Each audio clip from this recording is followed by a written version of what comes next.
Monsieur le Président, chers collègues, je me contenterai d'intervenir sur la TICPE, sujet qui revient régulièrement tous les ans, mais cette année c'est quand même beaucoup plus grave, vu que les revenus, à cause de la TICPE, les revenus vont baisser, c'est-à-dire et les revenus de la région et les revenus de ceux qui la payent, c'est-à-dire je pense surtout aux territoires ruraux. Alors il y a une injustice dans la manière dont cette taxe est découpée. Son augmentation est beaucoup plus forte sur le diesel que l'essence.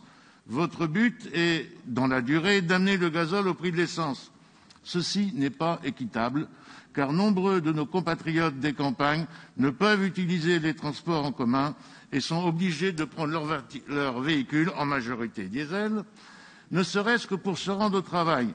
Nous disons ceci tous les ans, il faut aligner vers le bas le taux de la TICPE du gazole sur celui de l'essence. C'est urgent. Cette année, les gens perdent leur travail. Ils ont donc la double peine. Payer plus pour gagner moins, voire beaucoup moins, et même parfois pas du tout. La deuxième injustice est sur la manière dont la taxe est redistribuée. Il y a d'un côté les territoires urbains qui profitent de la TICPE par le biais des bus et des trains, et des autres territoires ruraux qui, eux, payent mais ne reçoivent rien. Alors que fait-on pour les territoires oubliés de la République? Rien. Double peine, une fois encore.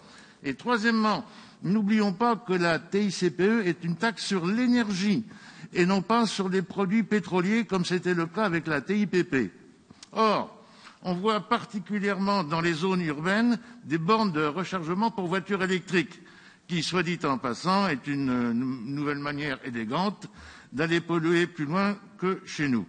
L'électricité utilisée dans les bornes de rechargement n'est pas taxée de la même manière que les énergies fossiles traditionnelles, alors que ces bornes monopolisent de l'espace public, avec donc des baisses de recettes pour le stationnement pour les communes.